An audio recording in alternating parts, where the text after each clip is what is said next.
Assalamualaikum warahmatullahi wabarakatuh. Sebelumnya, perkenalkan, kami dari kelompok D IKMB 2020 akan memaparkan tugas kami mengenai tugas perbandingan jurnal dengan tema peran genetika dalam proses degenerasi atau gerontologi. Sebelumnya, izinkan kami untuk memperkenalkan anggota dari kelompok kami. Ya, pertama saya Anetia Martia Devi Lestari dengan NIM 077. Saya Sri Nur Aina Izani dengan NIM 095. Saya Elisa Solihati Amalia dengan NIM 084. Saya Vidi Almira Naila Yusuf dengan NIM 080.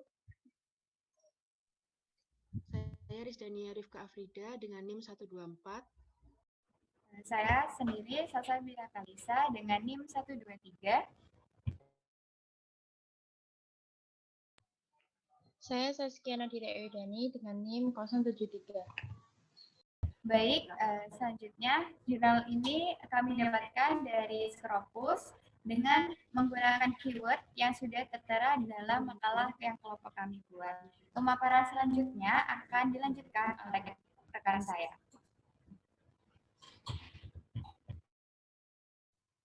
Jurnal pertama yang akan kami identitaskan adalah jurnal dari European Society of Cardiology yang ditulis oleh Joseph Terit, Tanya Barik, Srinivasri Ramula, and Malilikarjuna R. Papidi. Jurnal yang berjudul Aging Influences Cerebrovascular Mechanism, Reactivity, and Becker Channel Function in a Sex-Specific Manner. Ini diterbitkan pada tanggal 18 November 2019. Dalam artikel ini, abstraknya menjelaskan bahwa terjadi reaktivitas miogenik arteri serebral tengah atau MCA yang dapat melindungi otak dengan mengubah diameter sebagai respons untuk perubahan tekanan lumen. Saluran kalium konduktansi besar atau BK diketahui juga dapat mengatur miogenik reaktivitas, akan tetapi adanya ketidakjelasan mengenai proses penuaan bisa mengubah reaktivitas miogenik melalui saluran BK pada pria dan wanita. Oleh karena itu, para penulis berhipotesis bahwa terdapat hubungan perubahan terkait usia dalam subunit saluran BK yang memodulasi yang dapat mempengaruhi reaktivitas miogenik dengan cara yang spesifik terhadap jenis kelamin. Latar belakangnya, artikel ini mengidentifikasikan bahwa kejadian hipertensi dan stroke iskemik pada wanita dewasa dengan rentang usia 20-54 tahun itu menunjukkan rendah. Tetapi saat wanita pasca menopause memiliki peningkatan risiko lebih tinggi jika dibandingkan dengan pria usia yang sama. Hal ini dikarenakan tingkat keparahan demensia vaskular pada wanita lanjut usia lebih besar dibandingkan pada pria lanjut usia. Sebab lain menunjukkan reaktivitas miogenik adalah properti inheren dari sel otot polos vaskular yang berkontribusi pada autoregulasi aliran darah otak dan bisa mengisolasi otak dari variasi tekanan darah. Penelitian sebelumnya juga menunjukkan bahwa pembuluh darah otak pada wanita dewasa menunjukkan respon vasokonstriktor yang dilemahkan, tetapi usia lanjut menyebabkan vasokonstriksi yang berlebihan. Nah, meskipun ada indikasi yang jelas bahwa adaptasi terkait usia dalam pembuluh darah bersifat spesifik pada jenis kelamin, tetapi studi sistematis yang mengidentifikasi pengaruh penuaan pada perubahan spesifik jenis kelamin pada reaktivitas miogenik cerebrovaskular menunjukkan tidak ada. Penulis akhirnya melakukan studi sistematis lain, yakni mengukur pengaruh usia dan jenis kelamin pada ekspresi dan fungsi subunit saluran A dan B1BK di tingkat seluler dan vaskuler. Artikel ini, metodenya atau penulis menuliskan metode di artikel ini dengan menyajikan data bentuk campuran, yaitu kualitatif dan kuantitatif dari metode sistem penelitiannya, yakni menggunakan reaktivitas vaskuler, PET clamp, dan metode biokimia untuk mengukur reaktivitas miogenik. Fungsi saluran BK dan ekspresi masing-masing diuji dalam pembuluh otak tikus yang bernama Sprague, Dowley, jantan, dan betina dewasa dan tua. Hasil dari pembahasannya menunjukkan bahwa penuaan dan ovariektomi atau OVX membesar-besarkan reaktivitas miogenik MCA pada wanita, tetapi melemahkannya pada laki-laki. Nah, penuaan menyebabkan remodeling eutrofik keluar pada wanita, tetapi remodeling pada pria menunjukkan ke dalam. Nah, penuaan menurun total akibat KV, arus saluran BK, dan arus keluar transien spontan pada sel otot polos vaskuler yang diisolasi dari wanita. Akan tetapi tidak pada pria. Penuaan meningkatkan mRNA subunit BKA dan protein baik pada pria maupun wanita. Namun, penuaan menurunkan protein subunit BKB1 dan mRNA hanya pada wanita. Pada laki-laki, mRNA BKB1 meningkat, tetapi protein menurun. Nah, penyempitan MCA yang diinduksi iberotoksin lebih rendah pada usia lanjut perempuan, tetapi lebih tinggi pada laki-laki tua. Aktivasi subunit BKA atau 10 mm NS1619 dan BKB1 atau 10 mm S-equal gagal meningkatkan STOC dan tidak dapat menurunkan reaktivitas miogenik MCA pada tikus betina tua, tetapi tidak pada tikus jantan tua. Nah, OVX menurun, tetapi suplementasi kronis estradiol memulihkan ekspresi dan fungsi saluran BK. Nah, kesimpulannya dari jurnal yang pertama ini secara keseluruhan, penelitian pada artikel ini menunjukkan bahwa penuaan dan OVX pada wanita menurunkan regulasi saluran BK yang berkontribusi pada reaktivitas miogenik MCA yang berlebihan. Sebaliknya, penuaan pada pria meningkatkan fungsi saluran BK yang berkontribusi pada redaman reaktivitas miogenik. Hilangnya suplementasi 17 beta E kronis juga meningkatkan ekspresi dan fungsi saluran BK, melemahkan reaktivitas miogenik, dan meningkatkan respon terhadap agonis BK. Selanjutnya, jurnal kedua, dilanjutkan rekan saya. Baik, selanjutnya jurnal yang direview adalah jurnal Nature Communication yang ditulis oleh Rian Dechow, Meda Mejeti, dan C.D. Chen. Jurnal yang berjudul The Aging Transcriptome and Cellular Landscape of the Human Lung in Relation to SARS-CoV-2.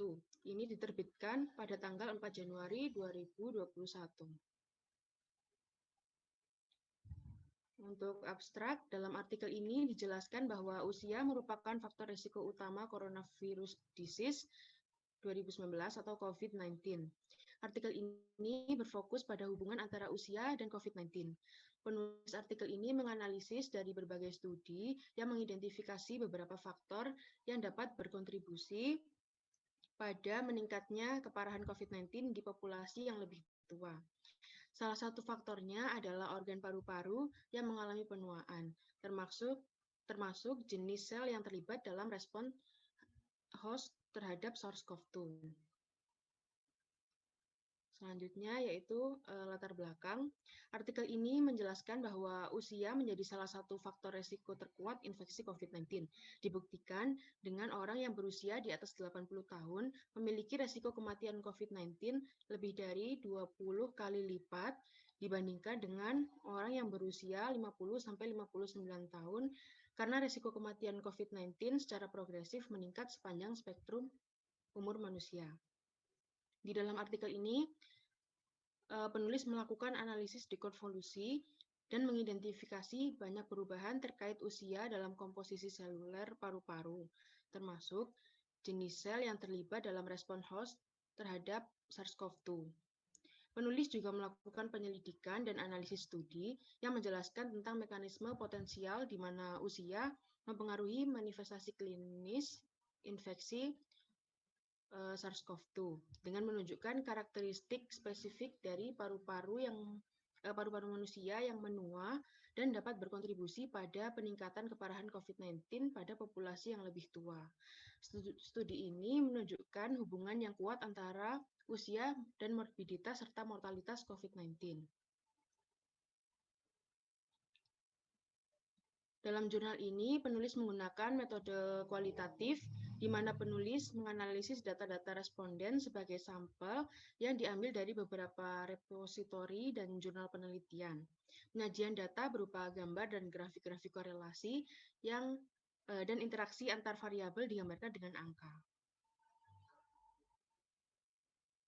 Kemudian hasil dan pembahasan.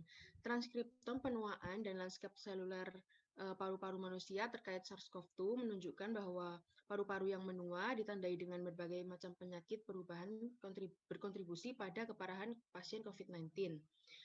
Dengan mengontrol jenis kelamin, status merokok, dan skala hati dapat teridentifikasi perubahan proporsi beberapa jenis sel di paru-paru, yaitu beberapa subset sel epitel seperti sel piala, sel AT2, yang sebagai populasi sel induk alveoli, dan sel basal yang berfungsi sebagai sel induk atau progenitor di saluran udara, yang menurun secara signifikan seiring bertambahnya usia.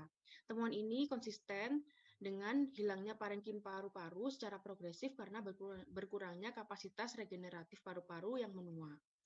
Perubahan pada kapasitas regeneratif dan arsitektur seluler paru-paru yang menua dapat berkontribusi pada peningkatan resiko morbiditas dan kematian COVID-19 pada pasien yang lebih tua.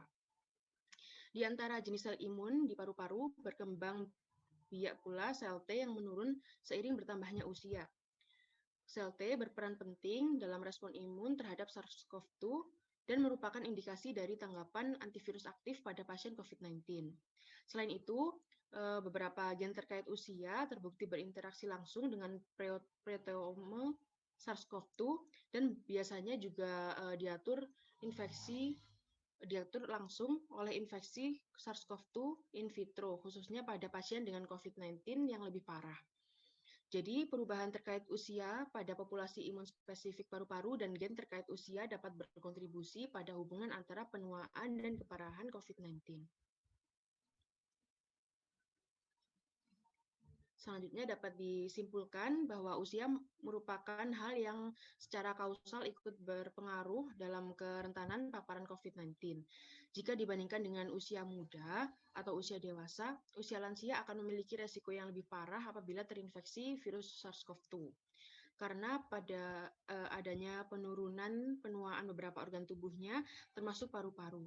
Paru-paru yang menua ditandai dengan tanda gen yang secara lanjut diekspresikan melalui sebuah sel spesifik yang mencerminkan gen terkait usia. Paru-paru pada lansia akan lebih rentan, apalagi virus SARS-CoV-2 merupakan virus yang menyerang organ paru-paru manusia. Terlebih, hubungan antara penuaan dan infeksi SARS-CoV-2 menunjukkan hubungan yang sejalan. Namun, hipotesis penulis tentang peningkatan kerentanan COVID-19 pada lansia masih harus diuji secara eksperimental.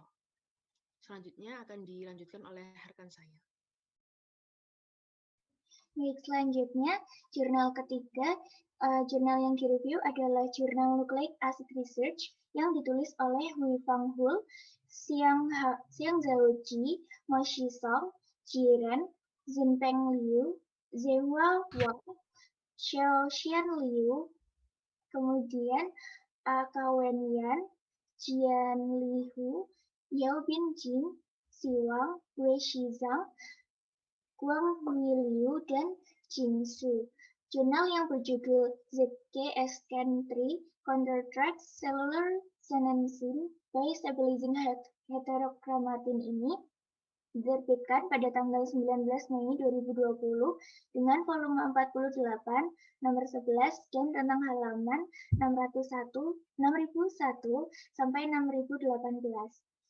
Untuk abstraknya, dalam artikel ini, penulis mengidentifikasi peran baru ZK-SCAN3 dalam mengurangi penuaan yang terlepas dari aktivitas terkait autofaginya.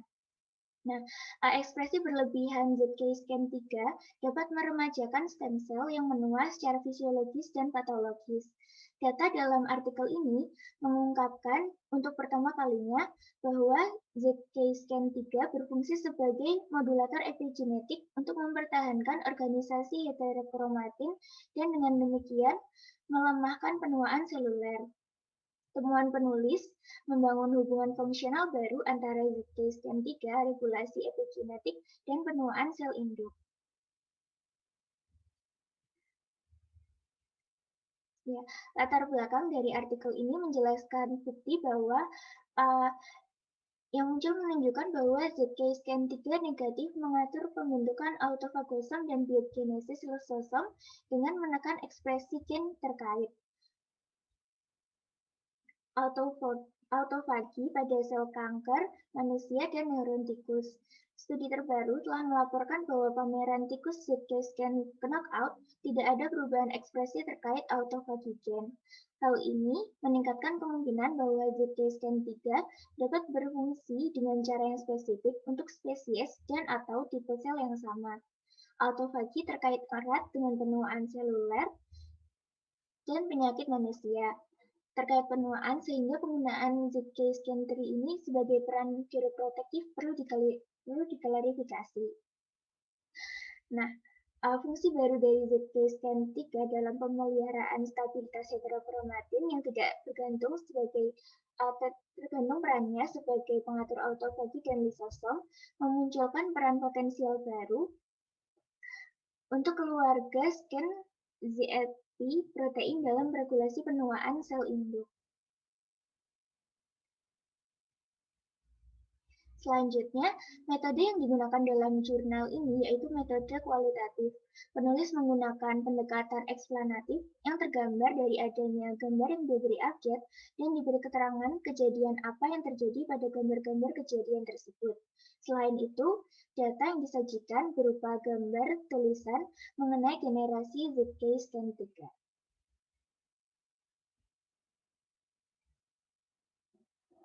Hasil dan pembahasan dalam jurnal ini menunjukkan bahwa penurunan tingkat protein ZK-SCAN3 di stem sel tua lebih tinggi dibandingkan dengan yang ada di garis kontrol. Secara konsisten, penurunan regulasi ZK-SCAN3 juga lebih banyak terjadi pada stem sel utama manusia yang berasal dari individu lanjut usia dibandingkan dengan yang berasal dari individu muda. Penurunan regulasi ZK-3 ini pada stem sel tua menunjukkan potensinya sebagai pengatur penuaan stem sel. Lalu selanjutnya, untuk menjelaskan fungsi ZK-SCAN3 dalam penuaan stem sel, ZK-SCAN3 positif dan ZK-SCAN3 negatif dibedakan menjadi stem cells. Keduanya menunjukkan tingkat mesenchyme yang sebanding penanda progenitor, tidak mengekspresikan antigen stem cell yang tidak relevan dan menjaga integritas kromosom. Analisis yang lebih lanjut terkait dengan karakteristik seluler ZK-3 positif dan ZK-3 negatif stem cell mengungkapkan kekurangan ZK-SCAN3 mempercepat penuaan stem cell. Hal ini dibuktikan dengan pemberhentian pertumbuhan onset dini, gangguan klonal, kemampuan ekspansi, dan penurunan persentase sel di fase sintesis. Selain itu, indikator khas penuaan termasuk telomer diperpendek, kerusakan DNA meningkat, penurunan regulasi gen, terkait respon kerusakan DNA dan gen terkait segregasi kromosom terdeteksi pada ZK-SCAN3 negatif stem cells. Ekspresi berlebihan dari ZK-SCAN3 ditemukan melemahkan kecepatan penuaan stem cell. Hasil ini menunjukkan bahwa ekspresi berlebih dari ZK-SCAN3 memberikan peran geroprotektif dalam stem cell tua. Nah, kesimpulan yang ada pada jurnal ini yaitu ZK-SCAN3 memiliki peran baru dalam mengamankan stem cell dari penuaan. Ekspresi berlebih dari ZK-SCAN3 menstabilkan heterokromatin dan meremajakan stem cell tua. Adanya defisiensi dari ZK-SCAN3 proliferasi sel terbelakang di stem cell dikaitkan dengan penuaan dini. Sebaliknya, ZK-SCAN3 bertindak sebagai epigenetik regulator untuk memelihara organisasi heterokromatin dan menekan urutan berulang yang dilokalkan LAD di stem cell. Jadi, telah ditemukan fungsi baru ZK-SCAN3 dalam regulasi homeostasis dan penuaan pada sel induk manusia dewasa. ZK-SCAN3 diidentifikasi sebagai pengatur epigenetik baru yang meredakan penuaan stem cell dengan mempertahankan stabilitas heterokromatin. Kemudian hal ini memperdalam pemahaman tentang epigenetik regulasi heterokromatin selama penuaan sel induk manusia bahwa ZK-SCAN3 dapat digunakan sebagai salah satu faktor pencegah penuaan stem cell. Untuk jurnal selanjutnya akan dilanjutkan oleh teman saya.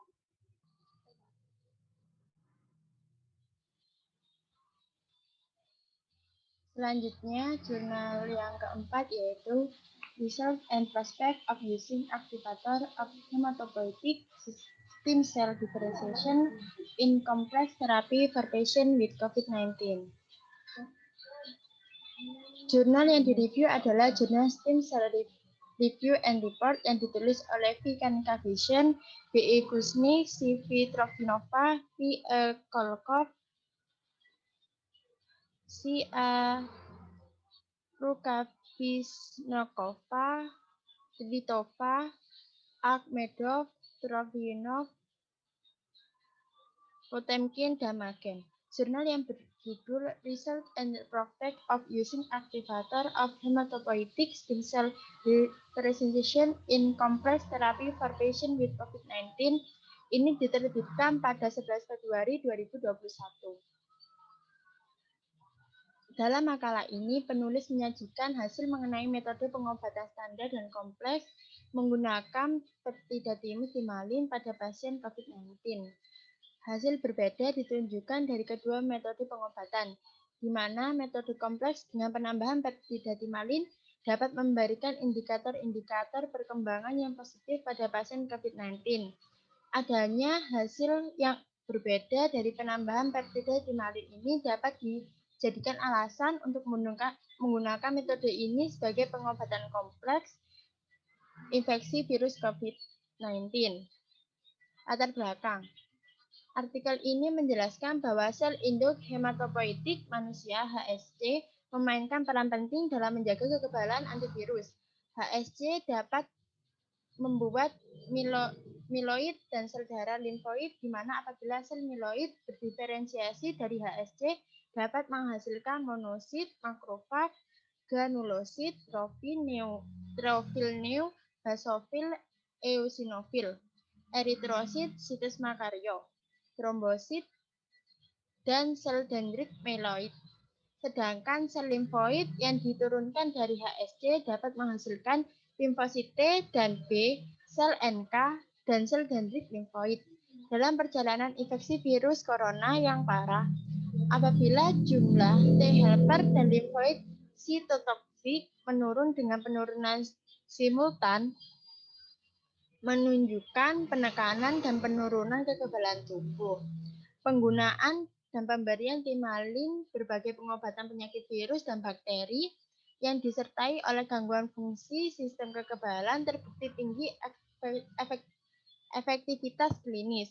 Untuk mengatasi penekanan dan penurunan kekebalan tubuh dapat menjadikan timalin sebagai bagian dari terapi kompleks pada parameter darah tepi, kekebalan tubuh, sistem, dan biokimia darah pada pasien penderita COVID-19. Dalam makalah ini, penulis menggunakan metode penelitian kuantitatif. Penggunaan metode ini terlihat dari ukuran-ukuran statistik yang digunakan oleh penulis, yang membandingkan perkembangan pasien COVID-19 dengan pengobatan kelompok utama. Pengobatan standar dikombinasikan dengan timalin dan pengobatan kelompok kontrol pengobatan standar saja. Ternyata adanya perbedaan kelompok pengobatan ini juga mempengaruhi indikator-indikator dalam tubuh pasien COVID-19.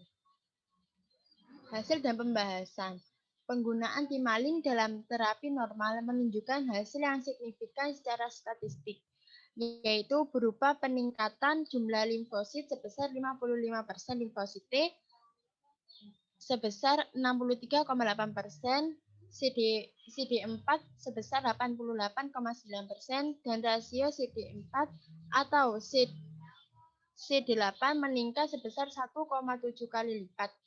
Pemberian timalin kepada pasien COVID-19 berkontribusi pada perubahan jumlah limfosit T dan T pembantu yang mencapai nilai normal. Ini menandakan adanya pengobatan yang cukup efektif. Penambahan timalin sebagai obat pasien COVID-19 memberikan perbedaan hasil yang signifikan secara statistik dalam indikator antara pasien dengan pengobatan utama dibandingkan pasien dengan pengobatan standar. Hasil ini mengonfirmasi kelayakan penggunaan timalin ke dalam terapi kompleks pasien COVID-19.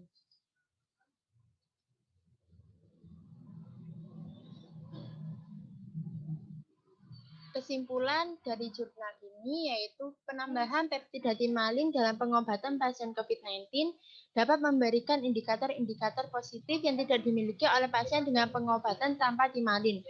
Adanya timalin dalam pengobatan pasien COVID-19 berkontribusi dalam peningkatan sistem sel T, dapat menormalkan tingkat sitokinin dan indikator lain. Namun, penggunaan timalin sebagai tambahan pengobatan pasien COVID-19 ini tetap harus dilaksanakan sesuai standar etika.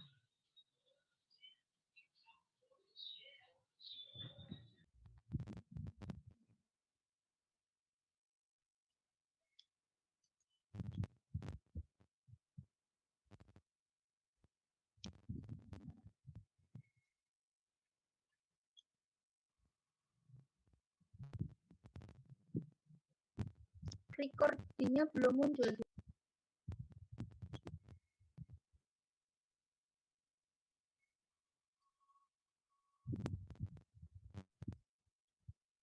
Itu adalah jurnal Biocell yang ditulis oleh Martin Burnett, Tito Rodolico, Van Shen, Roger Lang, Ning-Yong Zhang, David D. Einstad, Consolato Sergi, dan Consolato Sergi. Jurnal yang berjudul Petitio Analysis and Application Targeting the mRNA Network Associated with the P53 Signaling Pathway in Osteosarcoma ini diterbitkan pada 19 Oktober 2020 dengan volume ke-45 nomor 1 yang memiliki rentang halaman 17-26. Selanjutnya abstrak. Dalam artikel ini, penulis memiliki tujuan untuk mengklarifikasi jalur yang melibatkan miRNA menggunakan alat baru bioinformatika. Dalam artikel ini menerapkan Wikipathways dan PetVisio, dua platform sumber terbuka untuk menganalisis miRNA menggunakan miRTR dan onco.io. Sebagai alat integrasi, microRNA atau miRNA adalah molekul RNA untai tunggal kecil dan non-kodim yang terlibat dalam patogenesis dalam perkembangan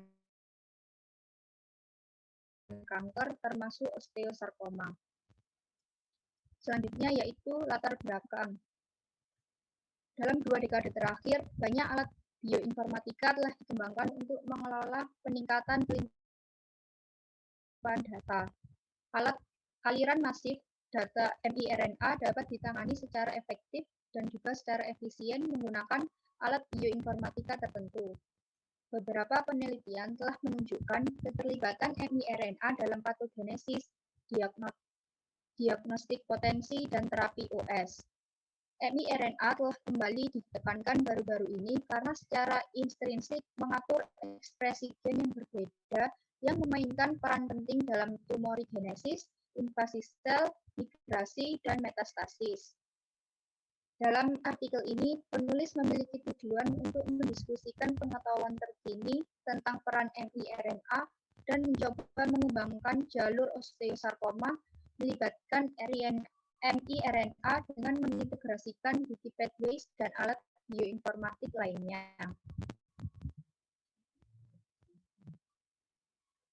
Selanjutnya yaitu metode. Dalam jurnal ini, penulis menggunakan metode kualitatif. Metode kualitatif terlihat dengan adanya penyajian data berupa tabel-tabel yang diambil dari beberapa jurnal penelitian lain. Penulis meninjau fungsi miRNA dalam patogenesis, pengobatan, dan prognosis osteosarkoma melalui PubMed, Scopus, dan Google Scholar.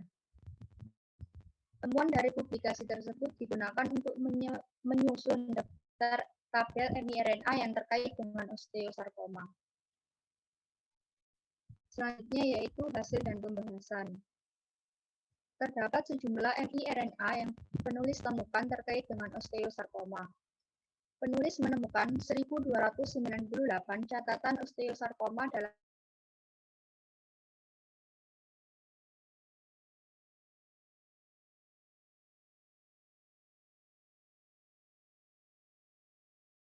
paper 6 miRNA ditemukan pada kromosom 1, menjadikan kromosom 1 sebagai lokasi miRNA yang paling populer. kromosom X dan 11 adalah lokasi kedua yang paling sering ditemukan miRNA. Dengan setiap kromosom bertanggung jawab untuk 5 miRNA. Kromosom ketiga yang paling sering ditemukan di miRNA adalah kromosom 19 yang bertanggung jawab 4 miRNA. Selain itu, miRNA juga berada di kromosom 3, 4, 5, 6, 7, 9, 13, 14, sampai 21. Semua jenis jalur seluler dari pengembangan ontogenesis dipengaruhi oleh miRNA. Tujuan dari penelitian ini adalah mencoba untuk mengembangkan jalur yang melibatkan regulasi miRNA dari P53 jalur pensinyalan untuk osteosarkoma. Tidak unik, abadi, dan kokoh jalur yang melibatkan miRNA untuk osteosarkoma ini ditemukan. Tetapi terdapat beberapa jalur yang terkait dengan gen TP53 terkait dengan kondisi yang berbeda. Data tentang miRNA dan gen target yang terlibat dalam pengembangan dan perkembangan osteosarkoma sesuai dengan informasi diterbitkan dalam penelitian sebelumnya. Data ini telah diperhitungkan onco.io untuk menghasilkan jalur pensinyalan untuk P53 yang ditampilkan regulasi miRNA. Selanjutnya yaitu kesimpulan dari jurnal kelima ini adalah meski bidang penelitian miRNA masih relatif baru, ekspansi yang cepat berpotensi untuk menggunakan molekul kecil ini dalam penanganan kanker. The PET-Physio Analysis Wikipathways mungkin merupakan alat bioinformatika yang berguna untuk penelitian kanker. Beberapa miRNA telah terlibat osteosarkoma dengan beberapa yang didemonstrasikan akan diekspresikan sementara yang lainnya tidak diatur. Analisis penulis menunjukkan bahwa terdapat potensi miRNA untuk memainkan peran penting dalam pengelolaan osteosarkoma, baik sebagai biomarker, diagnostik yang menjanjikan, dan indikator prediktif atau prognostik. Kecepatan bioinformatika meningkat setiap hari, dan penulis berharap bahwa PET-Physio Analysis di Wikipathways dapat menjadi alat yang berguna untuk penelitian kanker yang tersedia di seluruh dunia. Bacaan kesimpulan yang akan dilanjutkan oleh rekan saya.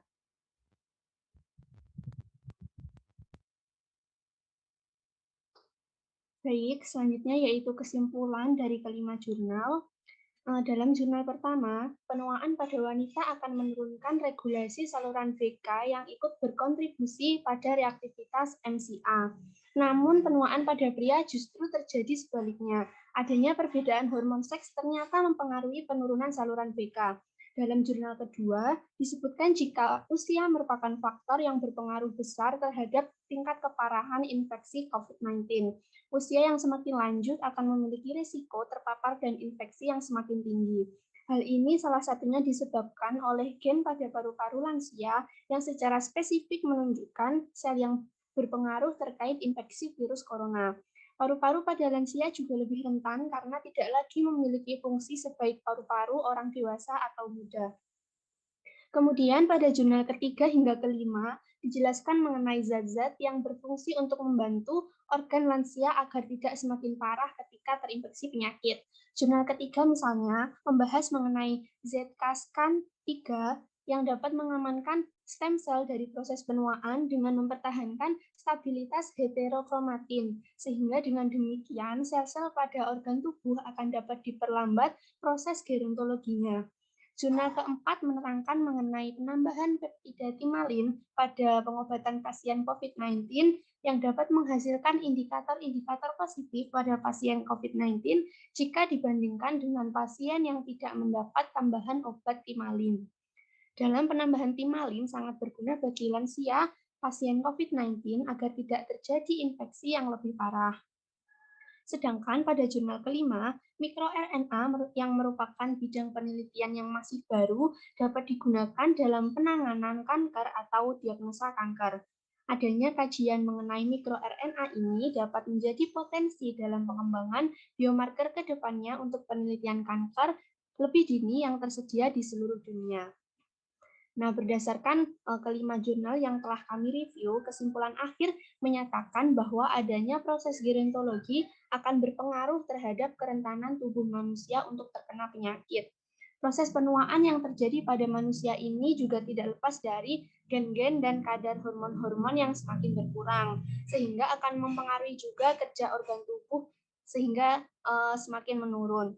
Menurunnya fungsi organ ini akan membuat tubuh lansia lebih tidak tahan terhadap penyakit-penyakit yang masuk, sehingga menyebabkan infeksi yang terjadi pada lansia akan lebih parah bila dibandingkan dengan infeksi pada orang dewasa atau muda dengan penyakit yang sama. Selanjutnya saya kembalikan ke Salsabila Kalista. Nah, itu tadi adalah pemaparan dari kelompok D, yakni kelompok kami mengenai tugas bimbingan jurnal dengan tema peran genetik dalam proses degenerasi atau gerontologi. Sekian dari kelompok kami, kurang lebihnya mohon maaf. Wassalamualaikum warahmatullahi wabarakatuh.